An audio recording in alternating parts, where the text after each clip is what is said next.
તો આજે વાત કરીએ ભાવનગરની। ભાવનગરમાં ઝેરી દારૂ કાંડને લઈને કોંગ્રેસ શહેર પ્રમુખ હોસ્પિટલ દોડી આવ્યા છે અને તમામ લોકોની તેમને તપાસ કરી છે। આગળની માહિતી એવી છે કે જ્યારે ભાવનગરમાં ઝેરી દારૂ કાંડ મામલે કોંગ્રેસ શહેર પ્રમુખ લાલભા ગોહિલ સિવિલ હોસ્પિટલ દોડી આવ્યા અને ઝેરી દારૂની અસરથી સારવાર લઈ રહેલા દર્દીઓને તેમના પરિવારજનોની મુલાકાત લઈને સમગ્ર ઘટનાની માહિતીઓ મેળવી રહ્યા છે।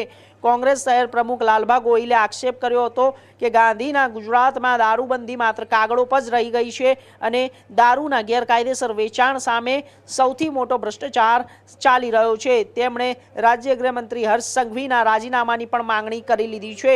ઝેરી દારૂ કાંડમાં જવાબદારો સામે કડક કાર્યવાહી કરવાની માંગ કરવામાં આવી હતી। ભાવનગરમાં અત્યાર સુધીમાં 46 જેટલા લોકોને ઝેરી દારૂની અસર થઈ છે।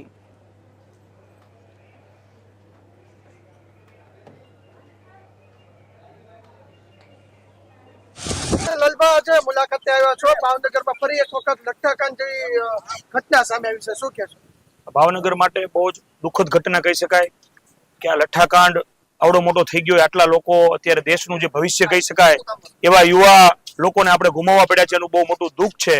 અને બીજા હજી ઘણા બધા યુવાનો અત્યારે એડમિટ છે। ખાસ કરીને મારે આ રાજ્યના ગૃહમંત્રીને એટલું કહેવું છે કે આપણે રીલ બનાવવામાં વ્યસ્ત ન રહી અને જે નક્કર પરિણામો આવવા જોઈએ। ગુજરાતના ગાંધીના ગુજરાતમાં દારૂબંધી હોય તો દારૂ આવે છે ક્યાંથી? બીજું આવે છે તો આવા લઠ્ઠાકાંડ થાય એવી બનાવ બને ત્યાં સુધી કેમ આપણું તંત્ર સૂતું રહ્યું હતું? મોટો પ્રશ્ન એ છે કે માણસનો જીવ છે ને બહુ મહત્વની વસ્તુ છે। જો અમને શરમ ન લાગતી હોય, હજી લાજવાને બદલે ગાજવાની વાત કરતા હોય તો મારી એક જ માંગણી છે કે તમે આમાં ગૃહમંત્રી તરીકે ફેલ છો એ આ સમગ્ર ગુજરાત રાજ્યએ જોયું છે, તો આપશ્રીએ સ્વૈચ્છિક રીતે રાજીનામું આપી દેવું જોઈએ। કારણ કે આ 5 લોકોના મૃત્યુ થયા છે એમાં તમારું મંત્રાલય જવાબદાર છે, બીજી કોઈ વસ્તુ જવાબદાર નથી। આવડા મોટા બનાવ બની જાય અને છતાં આપણે તંત્ર આપણું ઊંઘતું રહે। આપણે ખોટા માણસને ક્યાંય કોઈ ગુનેગારનો એને પકડવો હોય તો તરત પકડી લઈએ છીએ અને એની ઉપર ખોટા ગુના પણ દાખલ કરી દઈએ છીએ। તો આ સાચા ગુનેગારોને પકડવામાં કેમ તમને શરમ આવે છે? એટલે તમે રીલ બનાવવાનું બંધ કરી દો, ખોટા આક્ષેપબાજી કરવાનું બંધ કરી દો અને આપશ્રીએ સ્વૈચ્છિક રીતે રાજીનામું આપી દો।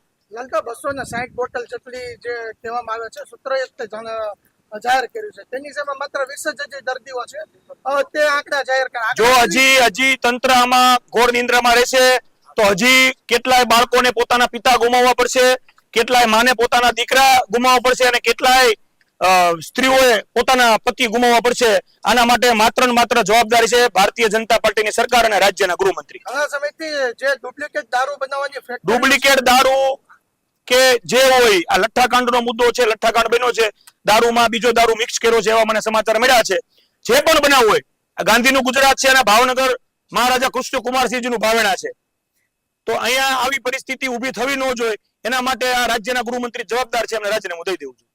તમે એમના રાજીનામા માટે આવનારા સમયમાં કેવા પગલાં? આવનારા સમયમાં જે પણ ઉગ્ર આંદોલન કરવા પડે, જે પણ કાર્યક્રમ કરવા પડે કરશું।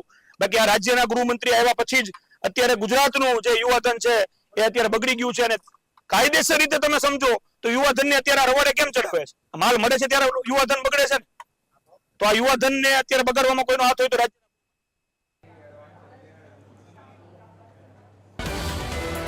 આગળ વાત કરીશું ડોક્ટર હર્ષ પંડ્યાના